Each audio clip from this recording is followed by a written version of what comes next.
ഭൂചലനങ്ങൾ തുടർക്കഥയാകുമ്പോൾ സാമൂഹ്യവിരുദ്ധരുടെ കേന്ദ്രമായി മാറി ദേശമംഗലത്തെ ഭൂചലന നിരീക്ഷണ കേന്ദ്രം. കേന്ദ്രം നോക്കുകുത്തിയായി മാറിയിട്ട് 2 പതിറ്റാണ്ടോളമായിട്ടും നടപടികൾ സ്വീകരിക്കാതെ അധികൃതർ. ദേശമംഗലം വരവൂർ മേഖലയിൽ നിരന്തരമായി ഉണ്ടാകുന്ന ഭൂചലനങ്ങൾ നിരീക്ഷിക്കുന്നതിന് വേണ്ടിയാണ് 20 വർഷങ്ങൾക്ക് മുൻപ് ഭൂചലന കേന്ദ്രം ഇവിടെ സ്ഥാപിച്ചത്. എന്നാൽ റോഡിനോട് ചേർന്ന് സ്ഥിതി ചെയ്യുന്ന ഭൂചലന കേന്ദ്രത്തിൽ സ്ഥാപിച്ച ഭൂചലന അളവ് മാപ്പിനുകളിൽ വലിയ വാഹനങ്ങൾ പോകുന്നതിന്റെ ശബ്ദത്തിൽ കൂടി ഭൂചലനം നടന്നതായി ഗ്രാഫ് കാണിക്കാൻ തുടങ്ങിയതോടെയാണ് ഇവിടെ നിന്നും സിസ്മോഗ്രാഫ് ഉപകരണങ്ങൾ ഉൾപ്പെടെയുള്ള സാധന സാമഗ്രികൾ പീച്ചി ഗവേഷണ കേന്ദ്രത്തിലേക്ക് മാറ്റിയത്.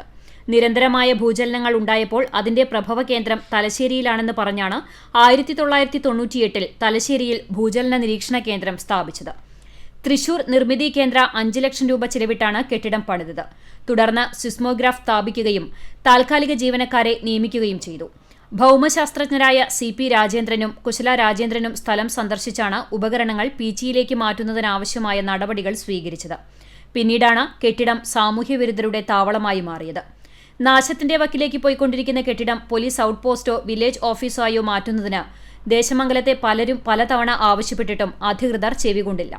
ഒരുപാട് വർഷങ്ങളായിട്ട് നമുക്ക് വേറെ എന്തെങ്കിലും ഒരു കാര്യത്തിനോ വില്ലേജ് ഓഫീസോ അങ്ങനെ എന്തെങ്കിലും ഒരു പരിപാടിക്ക് ഇത് ഉപയോഗപ്പെടുത്താമെന്ന് പറഞ്ഞിട്ട് പല നിവേദനങ്ങളും കൊടുത്തിട്ട് ഇതേവരെ ഒരു കാര്യം ഉണ്ടായിട്ടില്ല.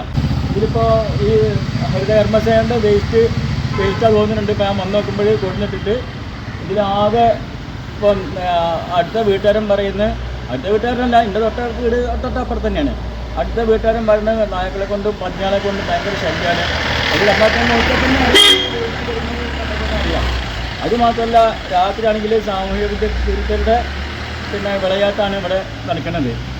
അപ്പോൾ അത് എന്തെങ്കിലും ഒന്ന് വേണ്ട രീതിയിൽ കൈകാര്യം ചെയ്തേ പറ്റുള്ളൂ. 2018-ൽ പ്രളയമുണ്ടായപ്പോൾ ദേശമംഗലം പള്ളത്ത് ഉരുൾപൊട്ടി ജീവനും വീടും നഷ്ടപ്പെട്ടവർക്ക് ഒരു ക്യാമ്പ് ഈ കെട്ടിടത്തിൽ ഒരുക്കാമായിരുന്നിട്ടുകൂടി അധികൃതർ അനങ്ങിയില്ല. കോവിഡ് സമയത്ത് ഉപയോഗിക്കാനായി നാട്ടുകാർ ശ്രമിച്ചെങ്കിലും ഫലമുണ്ടായില്ല. തലശ്ശേരിക്കാരുടെ സ്വപ്നമായിരുന്ന ഗ്രാമീണ വായനശാല നിലവിൽ വാടക കെട്ടിടത്തിലാണ് സ്ഥിതി ചെയ്യുന്നത്.